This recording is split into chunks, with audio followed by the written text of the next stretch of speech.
जय भीम साथियों, the news beat की इस खास पेशकश में आपका स्वागत है।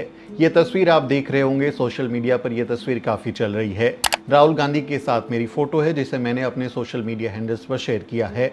लेकिन जैसे ये तस्वीर मैंने शेयर की, मुझ पर गद्दारी का आरोप लगा दिया गया।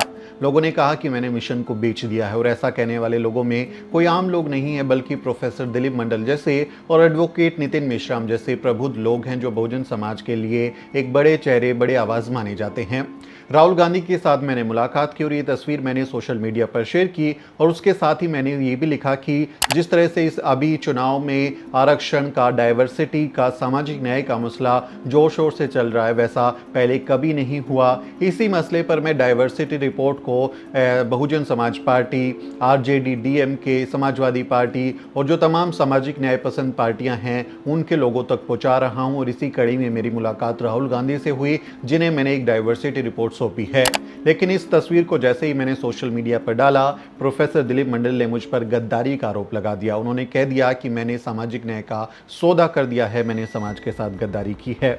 तो उन्होंने क्या लिखा वो मैं एक बार आपको बता देता हूं। उन्होंने ट्विटर पर लिखा, अगर आप इस पोस्ट को देखें, उनको क्या सुमित चौहान को गद्दार कहा जा सकता है, जिस आदमी की राहुल गांधी तक सीधी पहुंच है। और राहुल गांधी जिनको अपने घर के अंदर की स्टडी में निजी तौर पर मिल रहे हैं, वो बहुजन आंदोलन के प्रति कितना गंभीर है, कांग्रेस का सामाजिक न्याय के लिए क्या योगदान है।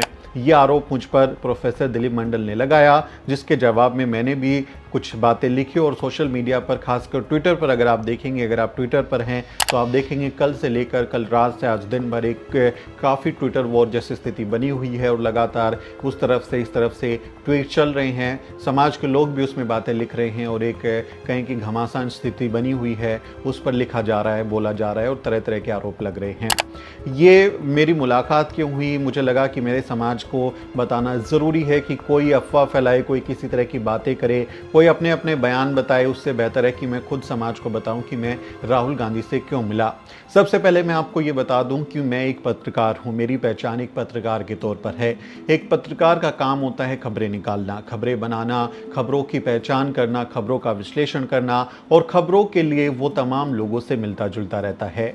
ये उसके काम का हिस्सा होता है। एक पत्रकार की जॉब का ये हिस्सा होता है कि वो तमाम लोगों से मिले, चाहे वो उसके विरोधी ही क्यों ना हो, चाहे वो विरोधी पक्ष के ही क्यों ना हो। उसमें तमाम पार्टी के नेताओं से मुलाकात शामिल होती हैं, तमाम विरोधी विचारधारा के लोगों से मिलना जुलना, चाय पीना, बैठना, मुलाकात करना शामिल होता है। तो एक पत्रकार के तौर पर ये मेरी काम का, ये मेरी जॉब का हिस्सा है कि मैं लोगों से मिलूं।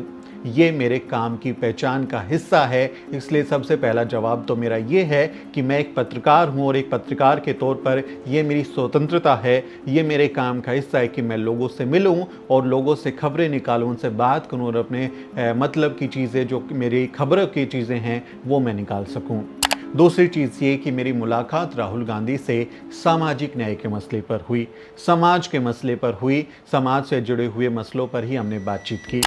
मैंने उनको, जैसे इस ट्वीट में मैंने बताया कि मेरी बात हुई है डाइवर्सिटी को लेके, कास्ट डाइवर्सिटी पर राहुल गांधी पिछले दिनों काफ़ी सक्रिय नजर आए हैं। उन्होंने खासकर मीडिया में डाइवर्सिटी को लेकर सवाल पूछे हैं।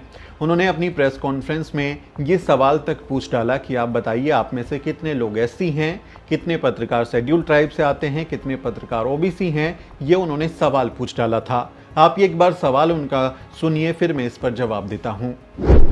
आदिवासी कितने, ओबीसी कितने, दलित कितने? मैं आपसे पूछ लेता हूं, इस कमरे में दलित कितने हैं? देखिए, ये मजा देखिए, इस कमरे में ओबीसी कितने हैं? हाथ उठा के दिखा दीजिए, देखिए मजा। नहीं, वो आप कैमरामैन है भैया, आपकी बात नहीं कर रहा हूं मैं, इनकी बात कर रहा हूं। तो ये सवाल है, हिंदुस्तान के इंस्टीट्यूशंस में ओबीसी कितने, दलित कितने, आदिवासी कितने? यह सवाल हम पूछ रहे हैं। इंस्टीट्यूशंस के बारे में पूछ रहे हैं, धन के बारे में पूछ रहे हैं, एसेट्स के बारे में पूछ रहे हैं।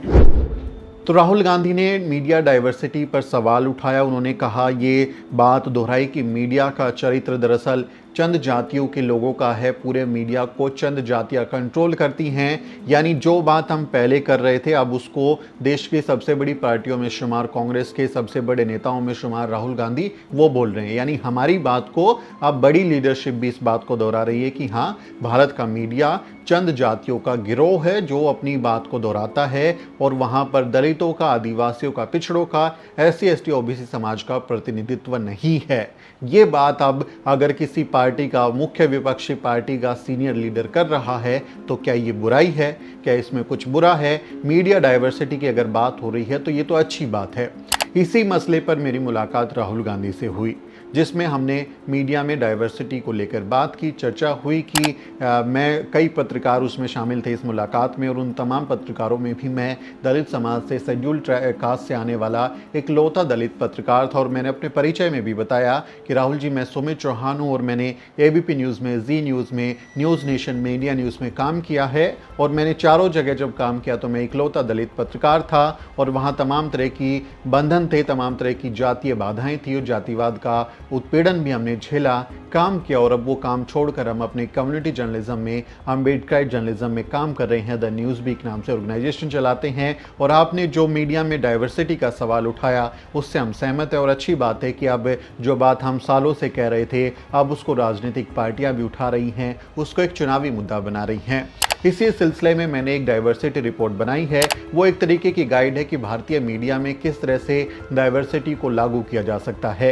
ये रिपोर्ट मैंने एडिटर्स गिल्ड के लिए बनाई थी। उनके अध्यक्ष थे एडिटर्स गिल्ड के अनंतनाथ। उन्होंने मुझसे कहा था कि कुछ इस तरह का एक हम SOP बना सकते हैं कि कैसे मीडिया में डाइवर्सिटी को लागू किया जाए, क्योंकि अक्सर हम कहते तो हैं मीडिया को कि आप डाइवर्सिटी लागू करो, आप अपने यहाँ पर जो है तमाम जातियों के लोगों को प्रतिनिधित्व दो, लेकिन उसको लागू करने के क्या स्टेप्स हो सकते हैं, कैसे जातीय विविधता लागू हो सकती है, कैसे स्टेप बाय स्टेप आप मीडिया में डाइवर्सिटी को लागू कर सकते हैं, उसके कुछ सुझाव मैंने दिए थे, कुछ उपाय मैंने सुझाए थे और उसी पे एक रिपोर्ट मैंने तैयार की थी जिसको caste diversity in Indian news rooms नाम दिया गया था, जो न्यूज़ वीक के बैनर पे हम लोगों ने उसको प्रकाशित किया है। और वही रिपोर्ट मैंने राहुल गांधी को सौंपी, जिसमें एक गाइड है इंडियन न्यूज़ रूम्स में कैसे डाइवर्सिटी को लागू किया जा सकता है। अब राहुल गांधी ने ये सवाल उठाया है, तमाम जो विपक्षी पार्टियां वो भी सवाल को उठा रही हैं और चूंकि चुनाव है, चुनावी मुद्दा अगर ये बनता है कि मीडिया में चंद जाति के लोग हैं और वही सारा मीडिया कंट्रोल कर रहे हैं, जिसको आप गोदी मीडिया कहते हैं, हम उसको मनु मीडिया कहते हैं, यानी देश का नुकसान करने में गोदी मीडिया, मनु मीडिया के लोग जिम्मेदार हैं, तो वो चंद जातियों के लोग हैं, दलित बहुजन समाज के लोग जिम्मेदार नहीं हैं। वो मीडिया को नहीं चलाते हैं, वो डिसीजन मेकिंग पोस्ट पे नहीं हैं, वो ना वहाँ पर पत्रकार हैं, ना रिपोर्टर हैं, ना एंकर हैं, ना संपादक हैं, किसी पद पर वो नहीं है, इसलिए वो जिम्मेदार नहीं है। ये अगर चुनावी मुद्दा बनता है तो इसमें क्या बुराई है। इसी मसले पर मेरी मुलाकात राहुल गांधी से हुई, उनके घर पर 10 जनपद पर मुलाकात हुई, अच्छी बातचीत हुई, 1-1.5 घंटा हमने बात की, साथ में चाय पी, तमाम और पत्रकार थे, हमने कई मसलों पर बातचीत की और अपनी गाइड जो है हमने उनको दी और इसी पर एक फ़ोटो जो है वो क्लिक हुआ, जो मैंने सोशल मीडिया पर साझा किया और इस पर मैं तमाम दूसरे लोगों से भी मुलाकात मैंने की है और मैं ये डाइवर्सिटी रिपोर्ट भेज रहा हूँ। मैंने प्रधानमंत्री नरेंद्र मोदी से भी समय मांगा है, प्राइम मिनिस्टर ऑफिस को मैंने लिखा है और उनसे भी मैंने समय मांगा है कि अगर वो चाहें तो मुझे समय दें और मैं उनको भी ये रिपोर्ट दूं ताकि वो मीडिया में डाइवर्सिटी की बात कर सके। आप देखिए, प्राइम मिनिस्टर नरेंद्र मोदी ने इन दिनों जो इंटरव्यू दिए हैं, 50 से ज़्यादा इंटरव्यू उन्होंने मीडिया के अलग अलग रिपोर्टर्स को, एंकर्स को, संपादकों को, उन्होंने अलग अलग चैनलों को रिपोर्टर्स दिए हैं। किसको दिए हैं? अर्नब गोस्वामी को इंटरव्यू दिया, चित्रा त्रिपाठी को दिया, सुधीर चौधरी को दिया, अंजना ओम कश्यप को दिया। तमाम लोग कौन हैं? सवर्ण जाति के लोग हैं, ब्राह्मण जाति के लोग हैं।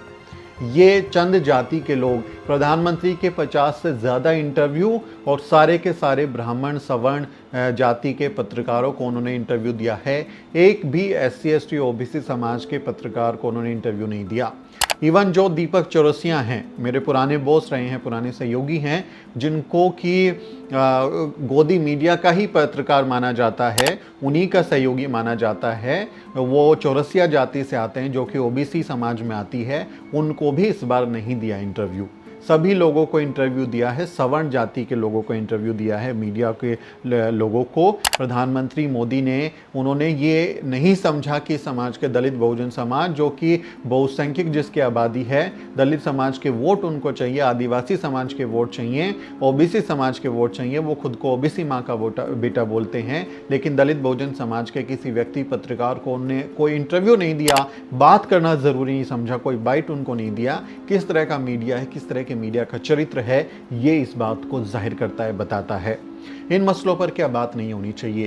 क्या प्रधानमंत्री मोदी ने जिन लोगों को इंटरव्यू दिया है उसका विश्लेषण नहीं होना चाहिए कि वो क्यों चंद जाति के लोगों को इंटरव्यू दे रहे हैं?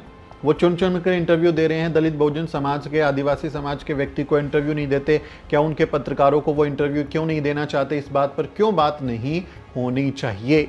अगर ये चुनावी मुद्दा बनता है, अगर इसके नाम पर चुनाव में वोट मांगे जाते हैं, जातीय विविधता, कास्ट डाइवर्सिटी, मीडिया के जातिवादी चरित्र पर अगर बात होती है तो ये अच्छी बात है। और इस कड़ी में मैं अपनी डाइवर्सिटी रिपोर्ट को लोगों तक पहुंचाने की कोशिश कर रहा हूं। यही मेरा मकसद है राहुल गांधी से मुलाकात का, यही मेरा मकसद है अन्य पार्टी के नेताओं से मुलाकात का।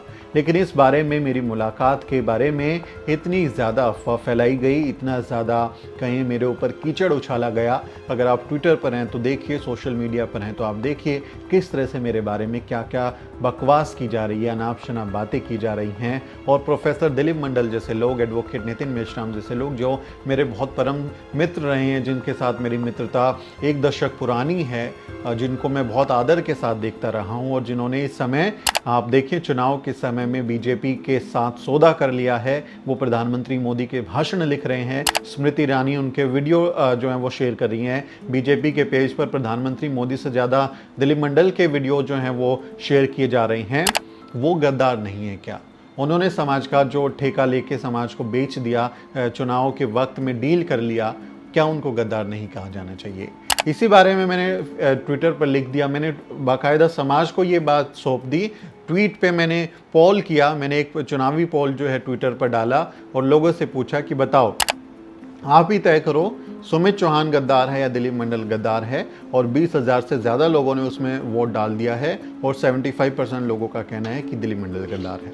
अब वो आप जाइए ट्विटर पर देख लीजिए, तो कौन गद्दार होगा? जनता कह रही है। 20,000 कम नंबर नहीं है, 20,000 से ज़्यादा लोगों ने वोट किया है। तो ये इस तरह से आरोप लगाना, इस तरह की बातें बोलना। और राहुल गांधी से मुलाकात तो प्रोफेसर दिलीप मंडल भी करते रहे हैं। भारत जोड़ो अभियान में वो शामिल रहे। जब भारत जोड़ो यात्रा का पहला चरण था, उस समय जब कॉन्स्टिट्यूशन क्लब में मीटिंग हुई, उसमें शामिल थे प्रोफेसर दिलीप मंडल। उनके साथ मुलाकात होती रही है, उनकी प्लानिंग में वो शामिल रहे हैं। चाहे वो डीएमके हो, आम आदमी पार्टी हो, आरजेडी हो, अपना दल हो, किस पार्टी के लिए उन्होंने कैंपेन नहीं किया है, वो उसमें शामिल रहे हैं। तब उनको तो हम लोगों ने नहीं बोला, तब उनके बारे में तो कोई बात नहीं होती। लेकिन एक दलित समाज का व्यक्ति, एक पत्रकार जो दलित समाज से आता है, वो शेड्यूल कास्ट का जो अम्बेडकराइट सुमित चौहान जर्नलिस्ट है, वो अगर राहुल गांधी से मुलाकात कर लेता है, अगर राहुल गांधी, उसको लगता है कि सुमित चौहान इतना जो व्यक्ति है उससे मुलाकात करनी चाहिए, अहम व्यक्ति है, अगर वो मिल रहे हैं मुझसे, बात कर रहे हैं कास्ट डाइवर्सिटी पर, दलित बहुजन समाज के किसी पत्रकार को वो अहमियत दे रहे हैं, बात कर रहे हैं, पूछ रहे हैं, तो वो मुझे गद्दार करार दे रहे हैं। आप इसका फैसला करें, क्या ये सही है? हम लोगों ने बहुत मेहनत से अपनी पत्रकारिता की शुरुआत की है, पहली पीढ़ी के पढ़े लिखे लोग हैं। हमारे घर में कोई ऐसा नहीं है कि ज़माने से वो दौलत हैं। प्रोफेसर दिलीप मंडल तो अपनी रोहू मछली के तस्वीरें और एवाकाडो की तस्वीरें शेयर करते हुए, डाइट का अपना प्लान लिखते हुए बताते हैं कि मेरे दादा क्या थे, मेरे पापा क्या थे और किस तरह से वो ऐशो आराम में पले बढ़े हैं। लेकिन हम ऐसे पले बड़े नहीं हैं। हम बहुत हम्बल बैकग्राउंड से हैं। हमारे दादा परदादा चमड़ा छील के जूतियाँ बनाते थे, उस बैकग्राउंड से हम लोग निकले हैं। चपरासी के बच्चे हम लोग, तब जाके पढ़ाई लिखाई की है, मेहनत करी है, पत्रकारिता की। सर 1 दशक हमने मेन स्ट्रीम मीडिया में काम किया, तमाम तरह की पीड़ा झेली, जातिवाद झेला, काम किया। वो सब छोड़ के, ठुकरा के हम बाबा साहेब डॉक्टर अम्बेडकर के प्रति अपने समर्पण को दिखाते हुए, बाबा साहेब डॉक्टर अम्बेडकर के रास्ते पर चलते हुए, हम अम्बेडकरवादी पत्रकारिता को आगे बढ़ाने का काम कर रहे हैं। कौन हमको आगे बढ़ाने वाला है? फिर भी हम लगे हुए हैं, अपना मेहनत से, अपने समाज की बदौलत, अपनी ईमानदारी से कोशिश कर रहे हैं। लेकिन समाज के लोग इस तरह से जब आके बात करेंगे, इस तरह की बातें कहेंगे, बल्कि समाज के लोग भी हम उनको क्यों कहें? देखिए, पत्रकार शाम मीरा ने कहा कि प्रोफेसर दिलीप मंडल तो दरअसल मंडल है ही नहीं, वो तो बनिया जाति से आते हैं। ये उनका दावा, मुझे नहीं पता वो किस जाति से आते, लेकिन वो दावा कर रहे हैं, वो ट्विटर पर सरेआम दावा कर रहे हैं कि वो बनिया जाति से आते हैं। तो आते हैं कि नहीं आते हैं वो बताएं। ऐसे लोग अगर एक दलित पत्रकार को कोई विपक्ष के नेता मिलते हैं, उनको इंटरव्यू देते हैं, उनसे बात करते हैं, इस तरह की बातें करके उसका मनोबल तोड़ने की कोशिश करते हैं, कीचड़ उछालने की कोशिश करते हैं, तो मैं समझता हूँ कि ये एक छोटी मानसिकता है, ओछी सोच है। जो लोग खुद बिक गए हैं वो लोग दूसरों को कम से कम सलाह ना दें। दिलीप मंडल, नितिन मेश्राम, ये लोग इस समय क्या कर रहे हैं, आप इनकी टाइमलाइन पे चले जाइए, आपको सब समझ में आ जाएगा कि वो क्या है। प्रत्यक्ष को प्रमाण की ज़रूरत नहीं होती, आप जाइए और देखिए, वो बता देंगे। मैं जातीय विविधता के मसले पर, समाज के हित के मसले पर, चाहे मुझे प्राइम मिनिस्टर नरेंद्र मोदी से मिलना हो, विपक्ष के किसी नेता से मिलना हो, क्षेत्रीय दलों के किसी नेताओं से मिलना हो, किसी से भी मुझे मुलाकात करनी हो, मैं मिलूंगा। और मेरे समाज का अगर उसमें हित है, अगर मेरे समाज का हित हो सकता है, तो मैं उसको साधने की कोशिश ज़रूर करूंगा। बाबा साहिब डॉक्टर अम्बेडकर के रास्ते पर चलते हुए समाज के लिए मैं समर्पित रहूंगा। कोई मुझे गाली देता है, मुझ पर कीचड़ उछालता है, वो मुझे कुछ समय के लिए परेशान तो ज़रूर कर सकता है, लेकिन मुझे अपने रास्ते से हटा नहीं सकता, मुझे अपने रास्ते से भटका नहीं सकता।